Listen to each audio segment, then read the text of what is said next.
এবছর তো দুদিন সরস্বতী পুজো ছিল, রবিবার আর সোমবার। তো সোমবার রাত্রেবেলা আমাদের হঠাৎ প্ল্যানে আমরা বেরিয়ে পড়েছিলাম ঠাকুর দেখতে। ভাবা যায় সরস্বতী পুজোরও ঠাকুর দেখতে বেরোচ্ছি, তবে এটা কিন্তু বেশ মজার।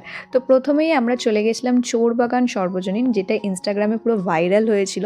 বাট গিয়ে মনটা একটু খারাপ লেগেছিলো, এত কিউট ঠাকুর, বাট গেটটা বন্ধ ছিল, বাইরে থেকেই দেখতে হলো। দেন মন খারাপ করে বাড়ি ফেরার পথে ভাবলাম যে না, বেরিয়েছি যখন তখন ঠাকুর তো দেখবই। তারপরে আমরা চলে গেলাম টালা প্রত্যয়ের ঠাকুর দেখতে। পাপা তো ভীষণ এক্সাইটেড ছিল। পাপা যদিও দুর্গাপুজোর সময় বেরিয়েছিল, তবে সেই সময় ও বড্ড ছোট ছিল, তো অতটা বুঝতো না। এইবারে কিন্তু ও বেশ ভালো মতন এনজয় করেছে। তো আমি, মিস্টার প্রধান, মা, পাপা, সাথে মিষ্টি, পায়েল, সুবাইদার, অমিতা সবাই মিলে গেছিলাম। আর ঠাকুরটা ছিল অপূর্ব সুন্দর। মায়ের মুখখানা দেখলে না মনটা জাস্ট জুড়িয়ে যাবে। এত সুন্দর ঠাকুর সত্যি আমি কখনো দেখিনি। আর পাপা দেখো কি খুশি, ও ভীষণ মজা পেয়েছে।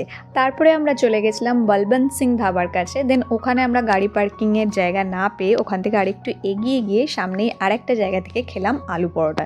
বিশ্বাস করো, টেস্টটা অসাধারণ ছিল। এরকম রাতের কলকাতায় ঘুরে তার সাথে খাওয়া দাওয়া, এটা কিন্তু আমার বেশ অনেক দিনের ইচ্ছা ছিল। আর যখন সবাই বন্ধু বান্ধব মিলে এই প্ল্যানটা সাকসেসফুল হলো, আমার কিন্তু ভীষণ ভালো কাটলো। তো এভাবেই আমার সরস্বতী পুজোটা কাটলো। তোমাদের সরস্বতী পুজো কেমন কাটলো আর কি কি করলে, কেমন ঘুরলে, সেটা কিন্তু অবশ্যই জানিও আমাকে কমেন্ট করে।